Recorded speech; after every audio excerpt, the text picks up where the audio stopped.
우리 다 같이 일어나셔서 우리 함께 합독하겠습니다.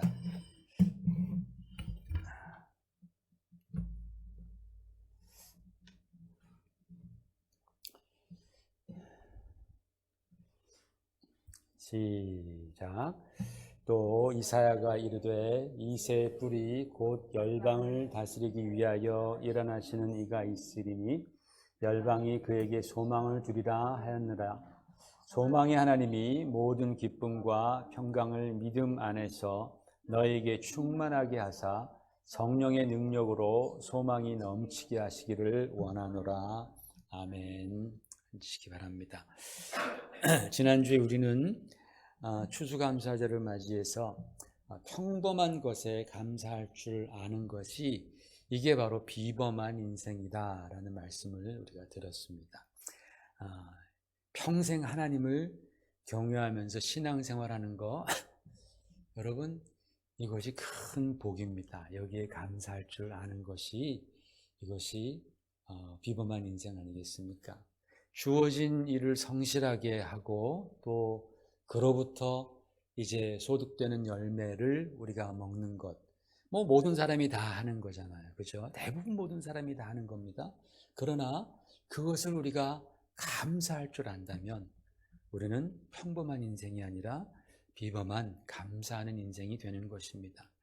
또 가정을 이루어서 우리의 미래를 준비하는 것, 성경은 그것이 복이라고 말씀하고 있습니다. 이 세 가지가 어찌 보면 정말 남들도 다 하는 그런 아주 평범한 일상 같지만 이것이 하나님께서 주신 복이다라고 성경은 말씀하고 있습니다. 그래서 우리가 이것을 깨닫고 감사하는 수준이 되면 내 삶이 좀 평범해 보인다 할지라도 하나님 보시기에 우리의 삶은 비범한 그러한 인생이 되는 것입니다. 그런 예배자, 그런 감사하는 예배자 되시기를 주님의 이름으로 축원을 드립니다. 오늘은 이제 대림절 첫 주가 시작되었습니다. 대림절은 예수님께서 오신 성탄절을 준비하는 4주 동안의 기간입니다. 이때는 주로 메시아에 관한 하나님의 약속과 또 그 성취되는 과정 중에서 말씀을 골라서 설교를 하게 됩니다. 그래서 그동안 이어왔던 성전에 올라가는 노래 시편 시리즈는 잠시 중단을 하고요. 대림절을 주제로 말씀을 나누겠습니다. 오늘 대림절 첫 주의 주제는 소망입니다. 소망. 오늘 본문에서 사도 바울은 이렇게 말하고 있죠. 또 이사야가 이르되 이새의 뿔이 곧 열방을 다스리기 위하여 일어나시는 이가 있으리니 열방이 그에게 소망을 주리라 하였느니라. 소망의 하나님이 모든 기쁨과 평강을 믿음 안에서 너희에게 충만하게 하사 성령의 능력으로 소망이 넘치게 하시기를 원하노라 라고 말씀합니다. 이 말씀에서 이새의 뿔이 열방을 다스리기 위하여 일어나시는 이가 누구냐? 여러분 잘 아시는 대로 그때 당시 장차 오실 메시아, 그리고 사도 바울 때는 이미 오신 예수 그리스도이십니다. 그분에게 모든 열방, 즉 다른 민족들, 모든 나라와 모든 민족들도 소망을 두리라 라고 말씀하시는 거예요. 그런데 사도 바울은 그 다음 절 마지막에 보니까 성령의 능력으로 소망이 넘치게 하시기를 원하노라 라고 했죠. 즉 소망이신 예수 그리스도께서 성령으로 말미암아 우리 안에 풍성히 임하시기를 원하신다라는 그러한 뜻입니다. 그러면 여러분 예수 그리스도가 없는 사람들은 어떤 사람들이겠습니까? 사도 바울은 에베소서 2장 12절 이렇게 말씀합니다. 같이 읽어보십시다. 그때에 너희는 그리스도 밖에 있었고 이스라엘 나라 밖의 사람이라 약속의 언약들에 대하여는 외인이요 세상에서 소망이 없고 하나님도 없는 자이더니 그랬어요. 한마디로 말씀을 드려서 그리스도 밖에 있는 사람들, 하나님 없이 사는 사람들, 하나님의 말씀이 무엇인지 전혀 알지 못하는 사람들은 바로 소망이 없는 사람이다. 이 세상에서 소망이 전혀 없는 사람이다 라고 사도 바울은 말씀하고 있습니다. 여러분, 왜 사도 바울이 이런 말씀을 했을까요? 그도 세상 살아볼 만큼 살아봤기 때문에 세상에서 뭐가 중요한지, 사람들이 세상에 어떤 것에 소망을 두고 그것을 이루었을 때는 정말 그들이 막 행복해하고 이러는 것을 그는 잘 알고 있었습니다. 사도 바울은 로마 시민권이 얼마나 중요한지 알고 있었던 사람입니다. 좋은 직업과 그에 따른 수입이 얼마나 중요한지 많은 사람들이 그것이 소망이 되어서 좋은 직업을 얻고 좋은 수입이 생기면 막 그들의 삶이 막 변화하고 막 그냥 업그레이드 되는 것을 왜 못 봤겠습니까? 위대한 스승 밑에서 공부하는 것, 즉 학벌이잖아요. 학벌이 얼마나 중요한지 그때 당시에도. 그래서 사도 바울도 좋은 문화에서 공부하지 않았습니까? 그 학벌, 좋은 학벌, 그게 소망이 되어서 그것을 이루었을 때 사람들이 얼마나 기뻐하고 좋아하고 흥분하고, 그거 사도 바울이 왜 몰랐겠습니까? 노예들은 정말 그 귀족들을 보면서 야, 귀족으로 태어났으면 얼마나 좋았을까? 아니, 귀족은 둘째치고라도 평민으로라도 내가 태어났다면 얼마나 좋았을까? 그런 출신 성분에 대한 소망이 왜 없었겠습니까? 좋은 가문의 사람과 결혼해서 내 발자를 고쳐보려는 그런 소망, 그런 경우도 많이 있습니다. 그 당시 세상에서 사람들이 자신의 인생을 역전시키기 위해서 소망하던 것들이 무엇인지에 관해서 너무나도 잘 알고 있었던 분이 바로 사도 바울이었습니다. 그러나 그럼에도 불구하고 사도 바울은 만일 너희가 그리스도 밖에 있다면, 하나님 알지 못하고 하나님의 그 약속의 말씀을 알지 못한다면 내가 그 모든 세상이 제공하는 좋은 것들을 다 소유했다 할지라도 너희는 소망이 없는 자다라고 분명히 말씀했습니다. 게다가 한 걸음 더 나아가서 이것이 그저 유대교를 신봉하는 유대인들에게만 국한된 것이 아니라 온 열방들, 온 민족들, 모든 사람들, 저와 여러분을 포함한 모든 사람들에게도 똑같이 적용된다라고 말씀하는 것입니다. 여러분, 우리 주 예수께서는 이 땅에 소망으로 오신 분입니다. 그래서 사도 바울은 성경에 이렇게 말씀하죠. 같이 읽어볼까요? 디모데전서 1장 1절, 우리 구주 하나님과 우리의 소망이신 예수 그리스도 예수의 명령을 따라. 우리의 소망이신 예수 그리스도. 또 골로새서 1장 27절, 하나님이 그들로 하여금 이 비밀의 영광이 이방인 가운데 얼마나 풍성한지를 알게 하려 하심이라. 이 비밀은 너희 안에 계신 그리스도니 곧 영광의 소망입니다. 이런 말씀이 너무나도 많아요. 예수께서 바로 우리의 소망이시다라는 말씀들이 성경은 너무나 많이 있습니다. 예수님께서 저와 여러분의 소망이 되시는데 그냥 보통 소망이 아니라 영광의 소망이다라고 말씀을 합니다. 여러분, 어떻게 해서 예수님께서 우리의 영광의 소망이 되실까요? 여러 가지 많은 이유가 있겠지만 세 가지로 말씀을 드리겠습니다. 첫 번째로는 예수님께서 바로 우리의 구원의 소망이 되시기 때문입니다. 다른 것보다도 가장 먼저 예수님께서는 나의 구원의 소망이 되시기 때문입니다. 일전에 제가 유튜브에서 10대 미국 그 콜트 카메라 같아요. 그런 게 때문에 나왔는데 그 10대 청소년이 미 법정에서 선고를 받는 영상을 본 일이 있습니다. 이 청소년은 자기가 아직 어리다는 것 때문인지 아니면 자기 죄가 그렇게 크다라고 생각을 안 했는지 아주 그냥 덤덤하게 이렇게 있는 거예요.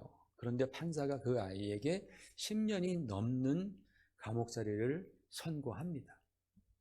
그 10년이 넘는 그 센턴스를 그가 들을 때에 그 아이는 충격을 받고 쓰러지더라고요. 그냥 그 다리에 힘이 쪽 빠지면서 충격을 받고 쓰러지면서 자기 귀를 의심하면서 그때부터 엄청난 두려움에 빠져서 울부짖기 시작합니다. 얼마나 서럽고 두려움에 울부짖는지 몰라요. 저는 그 영상을 보면서 너는 죄인이다, 너는 형벌을 받아야 한다라는 그 선고를 받는다라는 것이, 이것이 얼마나 두렵고 또 무섭고 절망적이고 그리고 낙심되는 일인지 수치스러운 일인지를 깊이 생각해 보게 되었습니다. 여러분, 우리는 하나님께서 우리의 죄를 심판하신다라는 것에 대해서 굉장히 가볍게 생각합니다. 어떤 사람들은 하나님이 지옥 보낸다라는 것에 대해서도 아주 그냥 아주 우습게 생각을 합니다. 그래서 난 이 땅에서 내 마음대로 살고 그냥 지옥 가지 이렇게 그냥 자기가 하는 말이 무슨 말인지도 모르게 그렇게 막말을 하기도 합니다. 얼마나 내가 죄인이고 그 죄에 대한 형벌을 받는 것이, 그리고 하나님의 영원한 형벌이 얼마나 두렵고 무섭고 절망적이었던지, 예수님께서는 그 하나님의 두렵고 영원한 형벌, 그 심판, 그것을 아셨기 때문에 우리를 건져주시기 위해서 이 땅에 구원자로 오신 것이죠. 그래서 저와 여러분의 죄의 대가를 십자가에서 대신 치러 주셨습니다. 그래서 성경은 주 예수를 믿으라, 그리하면 너와 내 집이 구원을 받으리라 라고 하면서 예수님께서 우리에게 구원의 소망이 되어주신다고 했습니다. 그래서 예수님은 우리에게 구원의 소망, 또 영광스러운 소망이 되시는 겁니다. 두 번째로, 예수님은 우리가 더 이상 이 땅에서 죄의 종이 아니라 의의 종으로 살도록 주님이 우리와 함께 하신다라는 거예요. 여러분, 하나님의 아들이 나와 함께, 나 같은 죄인과 함께 하는 것이 이게 또 얼마나 큰 소망이 됩니까? 그저 우리를 구원만 시켜놓고 툭 이 땅에 던져놓는 것이 아니라 주님께서 나와 함께 하시겠다는 약속을 해주셨어요. 그렇죠? 그래서 주님은 승천하시면서 뭐라고 말씀하십니까? 볼지어다 내가 세상 끝날까지 너희와 항상 함께 하리로다 라고 주님 말씀하셨습니다. 왜 예수님께서 굳이 내가 너와 항상 함께 하리라 라는 그 약속의 말씀을 주셨을까요? 그냥 한번 구원해 주시면 그냥 끝나는 거 아닙니까? 그런데 여러분, 아무리 우리가 구원을 받았다 하여도 우리가 여전히 세상 가치관을 좋아하고 세상을 쫓아가고 옛 풍습, 옛 습관을 쫓아가고 영적인 분별력 없이 이게 된장인지 뭔지 구분하지 못한 채로 그냥 주는 대로 다 받아 먹는다면 그 성도의 인생은 얼마나 참 안타깝고 불행하고 불쌍한 인생이겠느냐라는 거예요. 예수님이 자기의 그 생명까지 아끼지 아니하고 우리를 구원해 주셨건만 구원받은 성도들이 그렇게 세상에서 거룩한 삶이 아니라 세상적인 삶을, 죄를 범하면서 살아간다라는 것은 얼마나 안타까운 일이겠느냐라는 거예요. 그러니까 예수님께서 뭐라 그러세요? 내가 너와 세상 끝날까지 항상 함께 하리라 라는 말씀을 주시는 겁니다. 그래서 주님께서 나와 함께 하시면서 성령을 통하여서, 하나님의 말씀을 통하여서 깨닫게 해주시는 거죠. 정말 세상 가치관과 하나님의 가치관, 그리고 짧은 그저 하루살이 같은 그러한 가치관과 영원한 가치관, 무엇을 위해서 우리가 살 것인가에 대해서 우리 주님께서는 우리에게 성령을 통해서 함께 하시며 가르쳐 주시는 거예요. 여러분, 나 같은 죄인이 하나님의 아들과 함께 동행한다라는 것, 이게 얼마나 큰 특권입니까? 이게 작은 일입니까? 아닙니다. 이것은 정말 누군가가 내가 여기 우리 조지아의 주지사랑 내가 잘 알아. 예를 들어서 내가 이 조지아의 상원 의원이랑 내가 잘 알아. 사람들이 얼마나 부러워하겠어요. 그 사람이랑 나랑 맨날 전화해. 맨날 전화해. 그럼 사람들이 나도 그분이랑 좀 같이 좀 전화도 하고 만나서 밥도 먹고 그러면 얼마나 좋을까. 그런 소망이 없겠어요? 막 생기겠죠. 그렇죠? 그런데 주님께서는 아니 뭐 조지아에 무슨 뭐 주지사 뭐 몇 년 하면 그만하는 거, 상원의원 몇 년 하면 그만하는 건데, 우리 주님은 영원하신 하나님의 아들, 나를 구원해 주신, 나를 사랑하신 그 하나님의 아들이 나와 함께 하시고 내 안에서 정말 너는 나와 더불어 먹고 나는 너와 더불어 먹으리라 함께 하신다라니, 이것이 우리에게 얼마나 큰 소망이 됩니까? 그죠? 우리가 그것을 잘 느끼지 못한다 할지라도 여러분, 하나님의 말씀을 통해서 주님께서 지금 나와 동행하시는구나 믿으시길 바랍니다. 할렐루야. 지금 주님께서 저와 여러분과 함께 하시는 거예요. 왜? 나를 주님의 생명 바쳐 구원해 주시기 때문에 그런 거예요. 나를 구원해 주셨기 때문에 나를 그냥 이 세상에 버려두지 아니하시고 나와 함께 해 주시는 거예요. 동행하시는 거예요. 인도해 주시는 거예요. 얼마나 영광스러운 소망이 우리에게 있습니까? 세 번째로는 예수님께서는 우리를 구원하셨을 뿐만 아니라 우리를 하나님의 자녀로 삼아주셨고 영원한 천국의 주인, 천국의 상속자가 되게 하셨습니다. 예수님께서 죽임 당하신 이유 중에 하나가 뭔지 아십니까?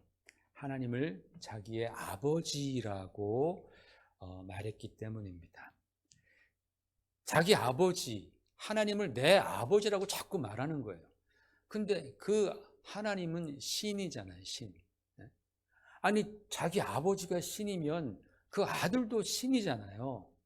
그거를 자꾸만 듣는 바리새인과 종교 지도자들은 화가 나는 거예요. 왜 자기가 하나님을 자꾸 아버지라 그러면서 자기 자신을 하나님의 그 반열, 하나님의 수준까지 올려놓느냐라는 거죠. 그러니까 예수님을 죽이려고 했던 것입니다. 그만큼 여러분, 하나님을 아버지라고 부른다라는 것은 사람으로서는 이게 말이 안 되는 이야기입니다. 그런데 성경은 뭐라고 말씀하냐면, 너희가 예수를 믿고 마음에 영접하면 하나님의 자녀가 되는 권세를 주셨다라고 말씀하고 있습니다. 믿습니까, 여러분? 너희가 예수를 믿으면, 예수를 마음속에 영접하면 하나님께서 너희에게 자녀가 되는 권세를 주신다라는 거예요. 그냥 우리의 타이틀만 하나님의 자녀가 되는 것이 아니라 성경은 뭐라고 말씀하냐면, 예수님을 믿고 영접하는 순간 우리는 하나님으로부터 난 자가 됐다라는 거예요. 난 자, 하나님으로부터 다시 태어났다라는 겁니다. 그래서 우리가 정말로 예수 믿는 사람들을 무슨 크리스천이라 그래요?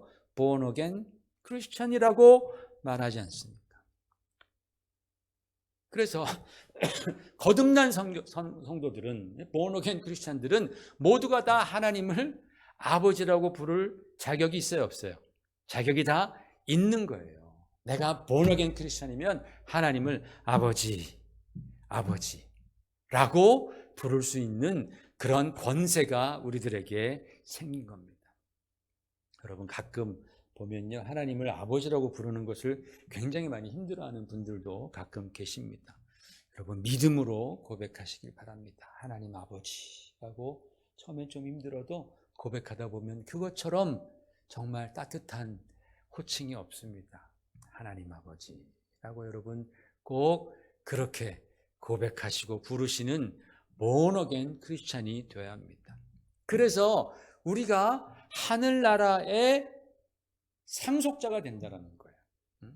하나님께서 우리를 하늘나라로 맞이하실 때에 종들을 맞이하는 게 아니다라는 거예요.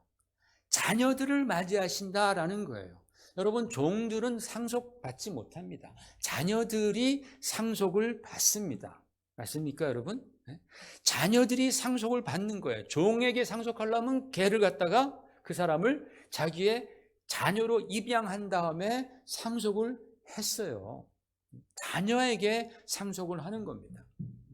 하나님께서는 우리가 하나님을 아버지라고 부르는 것을 참으로 기뻐하십니다. 참 기뻐하시는 거예요. 그 하나님을 아버지라고 고백하는 우리들이 하늘나라에 갈 때에 우리는 그리스도와 함께 천국의 상속자가 된다고 성경은 말씀하고 있습니다. 우리가 이 땅에서 겨우겨우 구원받아서 천국에 가면은 그저 종으로서 뭐 청소도 하고 잘 믿던 사람 빨래도 해주고 뭐 정원 가꾸기도 해주고 뭐 이런 걸로 가는 게 아니라 그런 것들은 다 누가 해요? 한다면 누가 해요? 하나님이? 천사가 하겠죠. 한다면 천사가. 천사는 부리는 종이라 그랬으니까. 그죠? 우리가 부리는 종이라 그랬습니다. 그러니까 만약에 천국 가서 뭐 우리가 사는 맨션에 창문을 좀 닦아야 된다면 내가 닦는 게 아니라 누가 닦아요? 천사가 와서 닦아주겠죠. 우리는 하나님의 자녀로 입성한다라는 거예요. 상속자로 당당하게 들어가는 것입니다. 얼마나 영광스럽습니까, 여러분? 영광스러워요? 영광스럽잖아요. 영광스럽죠. 진짜 영광스럽죠. 나 같은 사람이 천국에 그리스도와 함께 상속자가 되어서 당당하게 입성하고 내가 입성할 때 주변에 나를 섬기는 천사들이 쫙 서서 수종는다라는 거예요. 놀라운 소망입니다. 영광스러운 소망. 누구 때문에? 예수 그리스도 때문에 그렇습니다. 그러므로 여러분은 그저 썬데이 크리스천으로 끝나지 마시고 꼭 born again 크리스천으로 살아가시기를 주의 이름으로 축원을 드립니다. 여러분, 예수님께서 우리에게 소망이 되신 이유가 많겠지만은 이 가장 중요한 세 가지를 말씀드렸습니다. 구원의 소망, 그리고 동행해 주시는 소망, 그리고 천국 자녀의 소망. 이것만 하더라도 참 영광스럽죠. 얼마나 생각할수록 감사하고 마음이 든든합니까? 우리가 자꾸만 잊어버려서 내가 받은 그 주님으로 말미암은 소망이 이렇게 영광스럽고 크다라는 것을 우리가 느끼지 못하지만 우리가 묵상하고 생각할 때에 우리 심령은 정말 장엄해지는 것이죠. 여러분, 우리가 그리스도께서 나의 그와 같은 소망이 되어주심을 믿는 순간에 이 소망의 영광과 풍성함은 다 우리의 것이 되는 줄로 믿습니다. 이게 바로 세상이 주는 그 어떤 소망보다 영원하고 귀한 것입니다. 여러분, 저녁에 불을 아무리 밝게 이렇게 켜놔도 그 다음날 해가 중천에 탁 뜨면 그 불빛은 아무것도 아니지 않습니까? 그죠? 그 햇빛에 밀려서 그 불빛은 있으나 마나입니다. 막 너무 어둡습니다. 그렇듯이 세상 사람들이 소망을 두는 많은 세상의 소망들이 예수 그리스도의 소망 앞에서는 그와 같다라는 것입니다. 물론 그렇다고 해서 이 세상에서 중요한 것들을 우리가 다 포기하고 버릴 필요는 전혀 없습니다. 만일 그것들이 우리 예수님을 잘 믿고 또 예수님을 소망하는 것을 방해하지 않는다면 그것은 우리에게 복입니다. 큰 축복입니다. 그러나 이것이 정말 우리에게 진정한 축복이 되기 위해서는 우선순위와 질서가 분명히 잡혀야 한다는 것이죠. 우리에게 있어서 메인 소망, 소망의 파운데이션, 기초는 바로 예수 그리스도이시고 그 다음에 세컨더리 소망으로 무슨 뭐 명예도 있고 학벌도 있고 돈도 있고 뭐 커리어도 있고 그리고 뭐 권세도 있고 등등등 뭐 조지아 주지사도 있고 뭐 상원 의원도 있고 뭐 그런 거라는 거예요. 이 질서가 흔들려서 주객이 전도되어서 만약에 다른 것이 예수님의 첫 자리에 간다거나 내 인생의 커리어가 예수님의 자리를 차지한다면 그것은 우리에게 복이 아니라 독이 되는 것입니다. 여러분, 우리는 예수님께서 이 땅에 오신 것을 기다리는 대림절 기간에 접어들었습니다. 이 기간은 또 한 해의 2022년도의 마지막 시간이기도 합니다.